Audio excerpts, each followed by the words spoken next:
Hello दोस्तों, कैसे हो आप लोग। उम्मीद करता हूँ कि आप लोग बढ़िया होंगे।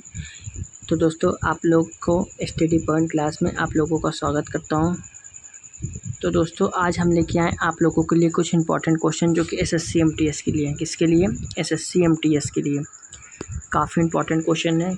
40 से 45 क्वेश्चन है जो कि आपके परीक्षा के लिए काफ़ी इंपॉर्टेंट क्वेश्चन है। ठीक है, और आपकी परीक्षा में पूछे जा सकते हैं। ऐसे ही क्वेश्चन सिलेक्ट करके लेके आया गया है जो कि आपकी परीक्षा के लिए फ़ायदेमंद साबित हो। तो दोस्तों, अब वीडियो को स्टार्ट करते हैं। वीडियो को स्टार्ट करने से पहले आप लोग को से गुजारिश करते हैं कि कृपया वीडियो को ज़्यादा से ज़्यादा शेयर कर दीजिए। चैनल पर नए हैं तो चैनल को सब्सक्राइब करके चैनल के साथ ज़रूर जुड़ जाइए। तो अब हम पहला क्वेश्चन हमारा क्या कहते हैं, पहला क्वेश्चन को पढ़ते हैं। तो पहला क्वेश्चन हमारा क्या कहते हैं, महाभारत युद्ध कितने दिन तक चला था। महाभारत युद्ध है जो कितने दिन तक चला, 17, 18, 19, 21। तो महाभारत युद्ध कितने दिन तक चला था? तो महाभारत युद्ध जो है दोस्तों 18 दिन के तक चला था। कितने दिन? 18 दिन तक चला था। इसका right answer option number B. तो ऑप्शन नंबर बी हमारा बिल्कुल इसका राइट आंसर होगा। ठीक है, अब बढ़ते हैं अपने नेक्स्ट क्वेश्चन के। क्वेश्चन नंबर नेक्स्ट हमारा क्या कहता है, क्वेश्चन नंबर नेक्स्ट पढ़िए। इस खाली स्थान पे क्या आएगा कि अवधारणा अंधविश्वास भरी मान्यताओं पर आधारित है। चेकर होगा या सोलीटर होगा या शतरंज होगा या सांप और सीढ़ी होगा। तो क्वेश्चन नंबर सेकंड की अवधारणा अंधविश्वास भरी मान्यताओं पर आधारित है। तो क्वेश्चन नंबर सेकंड, तो क्वेश्चन नंबर सेकंड का हमारा राइट आंसर होगा option number D. Option number D पे क्या आता है? सांप और सीढ़ी। सांप और सीढ़ी बिल्कुल इसका राइट आंसर होगा। ठीक है, ऑप्शन नंबर डी। बढ़ते हैं हम लोग अपने नेक्स्ट क्वेश्चन के। Question number third, question number third हमारा क्या कहता है, सबसे पहले पहिए किस में बने थे। सबसे पहले पहिए किस में बने थे? रबड़ में, कांच में, लकड़ी में, लोहा में। तो सबसे पहले पहिए किस में बने थे?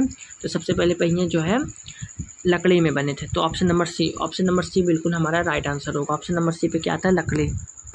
बढ़ते हैं हम लोग अपने नेक्स्ट क्वेश्चन के। क्वेश्चन नंबर चौथा, क्वेश्चन नंबर चौथा को पढ़िए। ने दिल्ली शहर की स्थापना सबसे पहले की थी और इसे इंद्रप्रस्थ के नाम दिया गया। पुर्तगालियों, कौरवों, मुगलों या पांडवों। ये देख सकते हैं दोस्तों, रेलवे एएलपी में, आरआरबी एएलपी में, टेक्नीशियन में आया है। 14/8/2018 में आया है। तो क्वेश्चन नंबर चौथा, तो क्वेश्चन नंबर चौथा का हमारा राइट आंसर क्या होगा? इस क्वेश्चन का right answer option number D. Option number D पे क्या आता है? पांडव। पांडव हमारा बिल्कुल इसका राइट आंसर होगा। ठीक है, पढ़ते क्वेश्चन नंबर पाँचवा। क्वेश्चन नंबर पाँचवा को पढ़ते हैं। कामरूप का प्राचीन साम्राज्य किस राज्य में मौजूद था। कामरूप का प्राचीन साम्राज्य किस राज्य में मौजूद था? राजस्थान, मणिपुर, असम या केरल। तो कामरूप का प्राचीन साम्राज्य किस राज्य में मौजूद था? तो इसका राइट आंसर हमारा क्या होगा? इसका right answer option number C. Option number C बिल्कुल इसका राइट आंसर होगा। तो दोस्तों, असम का प्राचीन नाम जो है कामरूप था। ठीक है, ये भी आप लोग को याद रखना। असम का प्राचीन नाम कामरूप था। 13वीं शताब्दी में ब्रह्मपुत्र घाटी में स्थापित किया गया था। ठीक है, ये भी आप लोगों को याद रखना। 13वीं शताब्दी में ब्रह्मपुत्र घाटी पर स्थापित किया गया। ये भी आप लोगों को ध्यान से याद करते चलना है। क्वेश्चन नंबर छठवा, क्वेश्चन नंबर छठवा को पढ़िए। क्वेश्चन नंबर छठवा हमारा क्या कहता है, क्वेश्चन नंबर छठवा को पढ़िए। इसमें और ऑप्शन नहीं दिए हैं तो इसमें कुछ टाइप नहीं हुआ है। तो फर्स्ट पे क्या आता है? तैमूर। तैमूर। सेकेंड पे क्या आता है दोस्तों? महमूद गजनवी। महमूद गजनवी। महमूद गजनवी। और हमारा थर्ड पे क्या आएगा दोस्तों? चंगेज खां। चंगेज खां। ठीक है, और हमारा चौथे पे क्या आएगा? महमूद गौरी। महमूद गौरी। ठीक है, ये 1 2 3 4। तो इसमें पूछा गया नीचे दिए गए शासकों का सही कालक्रम क्या है। तो 2 4 1 3 होगा, 2 3 3 1 होगा, ये 2 4 1 3 1 होगा, ये 4 2 3 1 होगा। तो क्वेश्चन नंबर 6, क्वेश्चन नंबर 6 का हमारा राइट आंसर क्या होगा? तो दोस्तों, अगर इसमें हम लोग को महमूद गजनवी की बात करें, इसमें और कुछ जानना है। महमूद गजनवी की बात करें तो ये 998, किसने? 998 से 1030। ठीक है, महमूद गजनवी। तो महमूद गजनवी के 998 से 1030। अब मोहम्मद गौरी की बात करें, किसकी? मोहम्मद गौरी की अगर हम बात करेंगे दोस्तों, तो मोहम्मद गौरी 1173, कितना? 1173 से चला था, कितना? 1206। ठीक है, 1173 से 1206। और इसी में बात की जाए चंगेज खां, अगर चंगेज खां की बात की जाए तो दोस्तों, तो चंगेज खां 1206 से 1227। ठीक है, ये भी आप लोगों को ध्यान रखना है। और इसमें एक चीज़ और पूछा जाए तैमूर का, अगर हमसे तैमूर का पूछा जाए तो तैमूर 1370 से 1405, ये आप लोगों को ध्यान में रखना है। ठीक है दोस्तों, मैं एक बार रिवीजन कर देता हूँ आप लोगों को ध्यान से। शासकों का सही क्रम का तो क्या होगा दोस्तों, पहले आएगा महमूद गजनवी, फिर मोहम्मद गौरी, फिर उसके बाद आएगा जंगेज खां, चौथे पे आएगा तैमूर। क्वेश्चन नंबर नेक्स्ट को पढ़िए। क्वेश्चन नंबर 7वां, पुस्तक तहकीक माँ लील हिंद किसने लिखी है? पुस्तक तहकीक माँ लिंद किसने लिखी? मेगस्थनीज ने, अल मसूदी ने, इब्न बतूता ने, अल बारूनी ने। तो क्वेश्चन नंबर 7 का हमारा राइट आंसर क्या होगा? तो क्वेश्चन नंबर 7 का हमारा right answer option number D पे क्या आता है दोस्तों? अल बारूनी बिल्कुल इसका राइट आंसर होगा।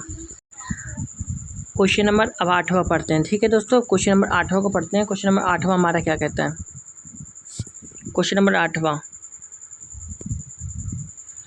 अल बारूनी ने अपनी पुस्तक किताब उल हिंद मिन मकाला किस भाषा में लिखी थी? संस्कृत में, अरबी में, फ़ारसी में या सीरियाई में? तो अल बारूनी ने अपनी पुस्तक किताब उल हिंद मिन मकाला किस भाषा में लिखी थी? तो क्वेश्चन नंबर 8वां का हमारा राइट आंसर क्या होगा? इसका राइट आंसर होगा अरबी जो है हमारा बिल्कुल इसका राइट आंसर। या अरबी किस पे? ऑप्शन नंबर बी पे। ऑप्शन नंबर बी बिल्कुल इसका राइट आंसर होगा। क्वेश्चन नंबर 9 को पढ़ते हैं। किताब उल हिंद एक किताब जो भारत के इतिहास का उल्लेख करती है, तो वो किसके द्वारा लिखी गई? जॉन की के द्वारा, या रास्किन बॉन्ड द्वारा, या अल बारूनी द्वारा, या खुशवंत सिंह द्वारा? तो क्वेश्चन नंबर 9 का हमारा आंसर क्या होगा? इस क्वेश्चन का हमारा राइट आंसर होगा ऑप्शन नंबर सी, यानी अल बारूनी बिल्कुल इसका राइट आंसर होगा। ठीक है, ऑप्शन नंबर सी के साथ जाएंगे। क्वेश्चन नंबर 10वां को पढ़ते हैं। उज्बेकिस्तान का कौन सा यात्री 11वीं शताब्दी में भारत आया था? उज्बेकिस्तान का कौन सा यात्री 11वीं शताब्दी में भारत आया? महमूद वली बल्खी, अल बारूनी, सैयद अली राइस, या इब्न बतूता? क्वेश्चन नंबर 10 का हमारा राइट आंसर क्या होगा? तो उस क्वेश्चन नंबर 10 का हमारा right answer option number B. Option number B पे क्या आता है दोस्तों? अल बारूनी। तो अल बारूनी बिल्कुल इसका राइट आंसर होगा। ठीक है, अल बारूनी इसका बिल्कुल राइट आंसर होगा। अब हम बढ़ते हैं अपने नेक्स्ट क्वेश्चन की। क्वेश्चन नंबर नेक्स्ट हमारा क्या कहता है? क्वेश्चन नंबर 11 को पढ़ते हैं। क्वेश्चन नंबर 11 हमारा क्या कहते हैं? फारसी विद्वान अल बेरूनी अफगानिस्तान और भारत पर हमले के दौरान किस आक्रमणकारी के साथ हुआ था? महमूद गजनवी, महमूद गौरी, अलाउद्दीन खिलजी, या सिकंदर? क्वेश्चन नंबर 11 का हमारा राइट आंसर क्या होगा? इसका right answer option number A पे क्या आता है? महमूद गजनवी। तो महमूद गजनवी बिल्कुल इसका राइट आंसर होगा। बढ़ते क्वेश्चन नंबर 12 की। और क्वेश्चन नंबर 12 हमारा क्या कहता है? मोहम्मद गौरी की सेना और पृथ्वीराज चौहान के बीच 2 बार युद्ध हुआ, जिसमें कि दूसरी पृथ्वीराज चौहान हार गए और उनके राज्य पर उनके राज पर कब्जा कर लिया गया। ठीक है, यहाँ का करके नहीं होगा, यहाँ होगा कब्जा। ठीक है, यहाँ कब्जा कर लिया गया। तो कन्नौज होगा, पानीपत होगा, प्लासी होगा, या तराइन होगा? तो क्वेश्चन नंबर 12 का हमारा राइट आंसर क्या होगा?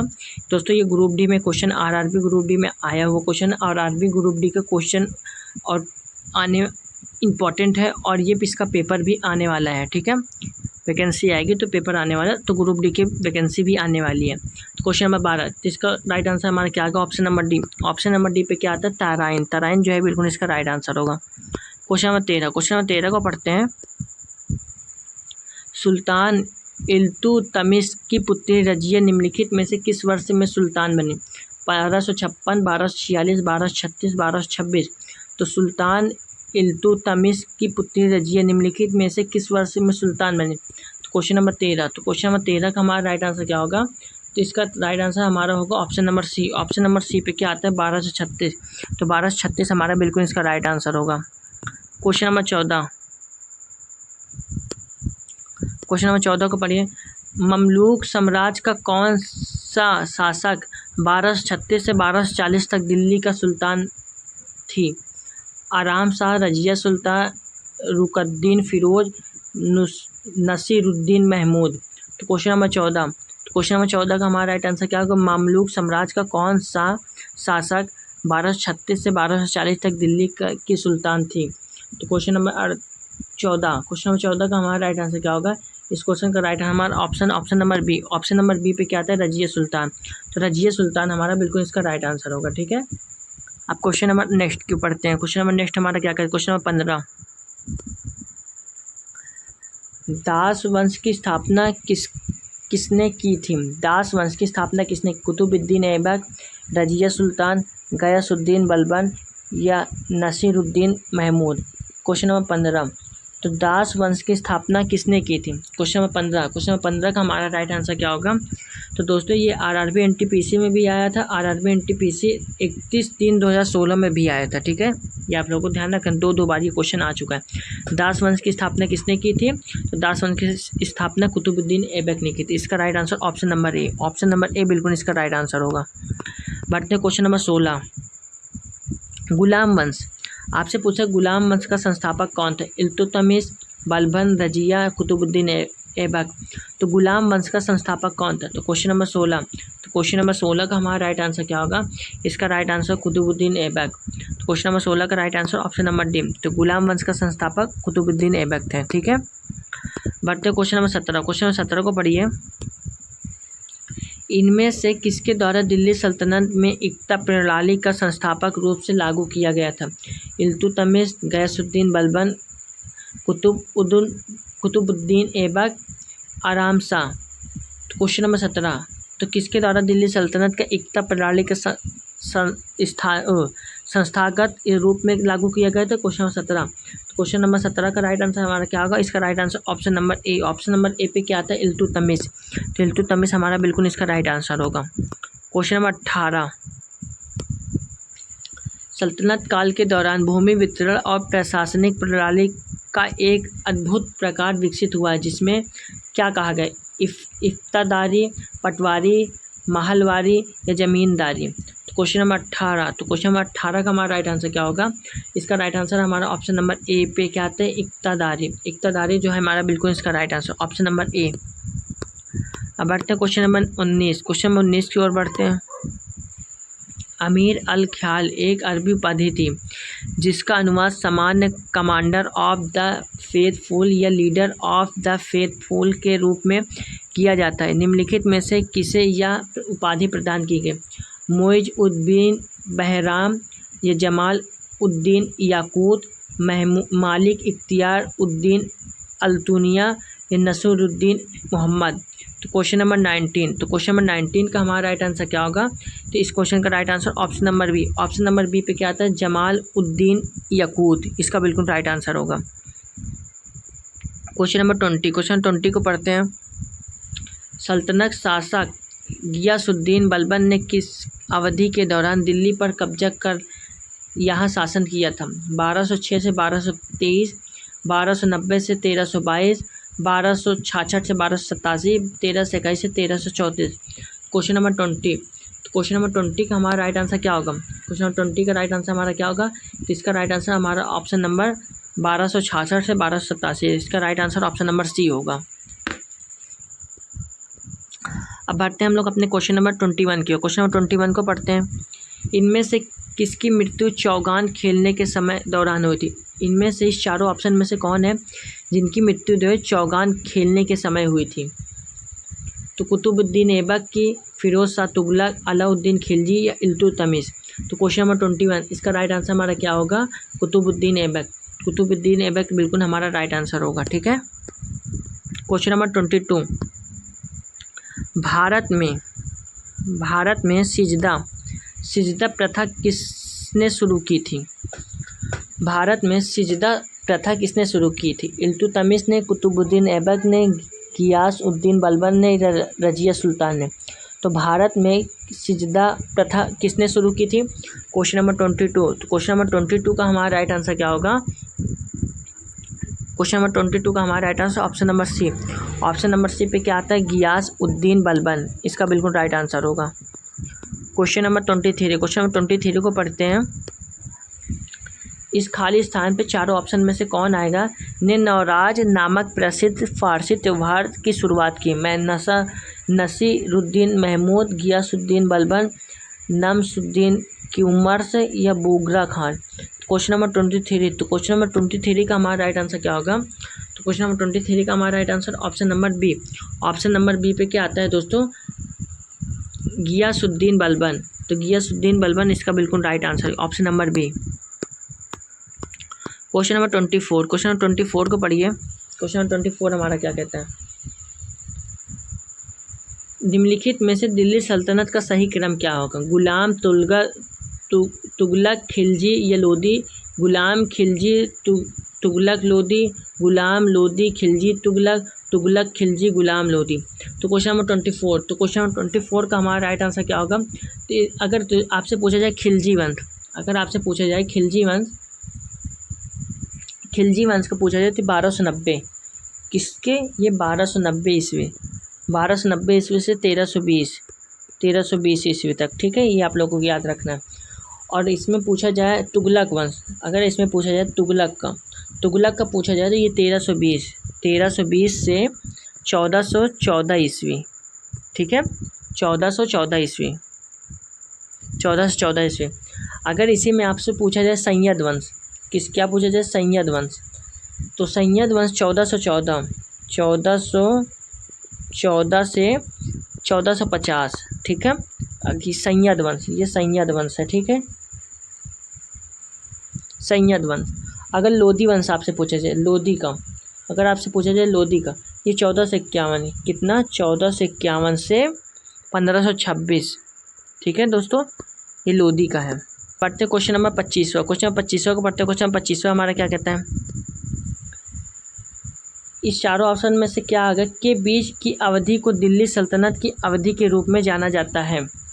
1006 ईस्वी से और 1320 ईस्वी, 1106 ईस्वी से और 1326 ईस्वी, 1206 ईस्वी से और 1526 ईस्वी, 1606 ईस्वी से 1826 ईस्वी। तो क्वेश्चन नंबर 25 का हमारा राइट आंसर होगा option number C. Option number C पे क्या आता है? 1206 ईस्वी से और 1526 ईस्वी, ठीक है। बढ़ते हैं क्वेश्चन नंबर 26। क्वेश्चन नंबर 26 को पढ़ते हैं। क्वेश्चन नंबर 26 हमारे क्या कहते हैं? रजिया सुल्तान की बेटी थी मोहम्मद गौरी, मोहम्मद तुगलक, कुतुबुद्दीन ऐबक, इल्तुतमिश। तो रजिया सुल्तान की बेटी कौन थी? आपसे पूछा रजिया सुल्तान की बेटी, तो रजिया सुल्तान की बेटी इल्तुतमिश थी, ऑप्शन नंबर डी, ठीक है। क्वेश्चन नंबर 27 को पढ़िए। दिल्ली सल्तनत की पहली महिला शासिका रजिया सुल्तान किस राजवंश से संबंधित है? खिलजी राजवंश, लोधी राजवंश, मुगल वंश या दास राजवंश? क्वेश्चन नंबर 27, तो दिल्ली सल्तनत में पहली महिला शासिका रजिया सुल्तान किस राजवंश से संबंधित है? क्वेश्चन नंबर 27, तो क्वेश्चन नंबर 27 का राइट आंसर हमारा क्या होगा? Option number D. Option number D पे क्या आता है? दास राजवंश बिल्कुल इसका राइट आंसर होगा, ठीक है।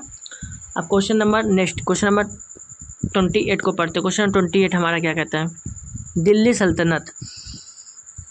दिल्ली सल्तनत की एकमात्र महिला शासक कौन थी? चांद बेबी, नूरजहां, रजिया सुल्तान, मुमताज महल?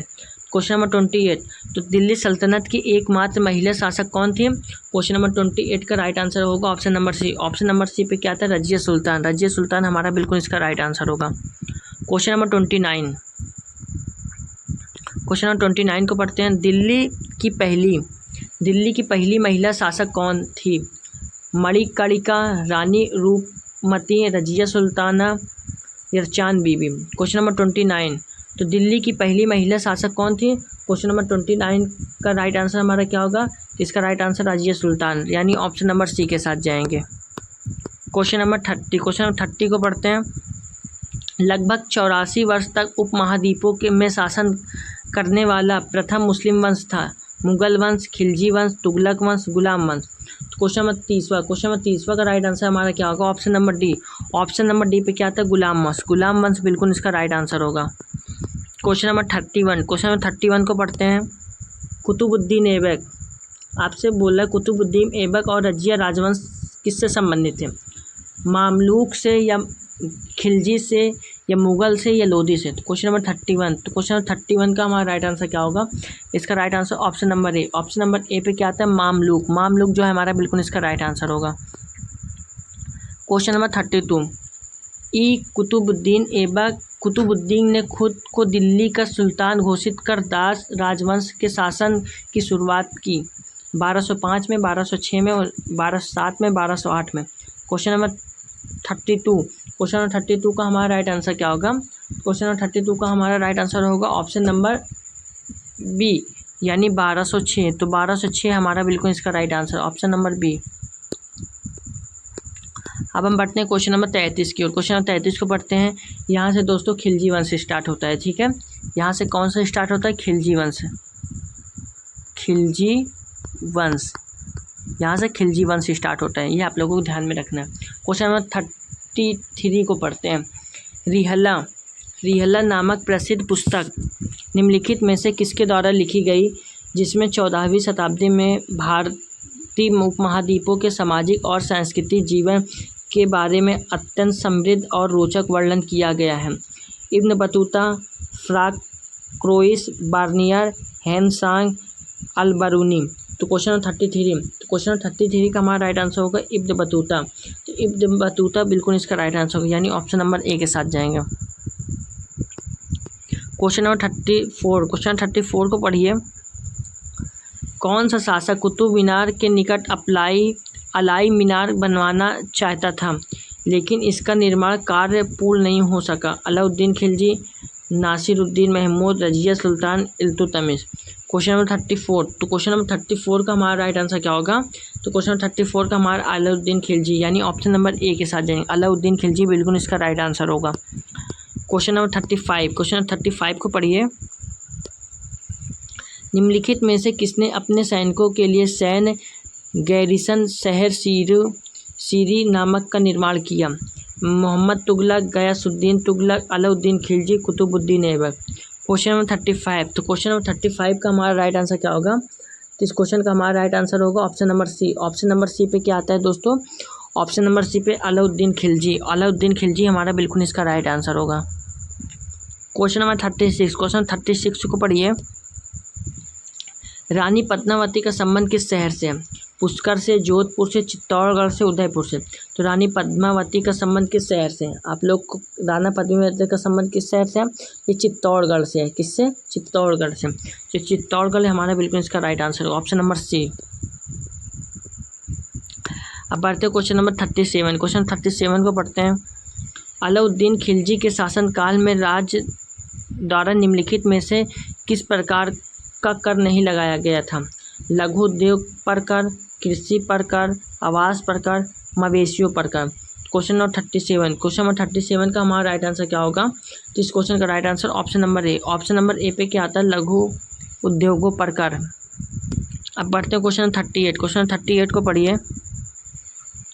खिलजी वंश का प्रथम शासक था बलबन, मलिक काफूर, अलाउद्दीन खिलजी, जलालुद्दीन फिरोज खिलद। Question number 38। तो क्वेश्चन नंबर 38 का हमारा राइट आंसर क्या होगा? क्वेश्चन नंबर 38 का हमारा right answer option number D. Option number D पे क्या आता है दोस्तों? ऑप्शन नंबर डी पे जलालुद्दीन फिरोज खिलज, बिल्कुल इसका राइट आंसर होगा। Question number 39।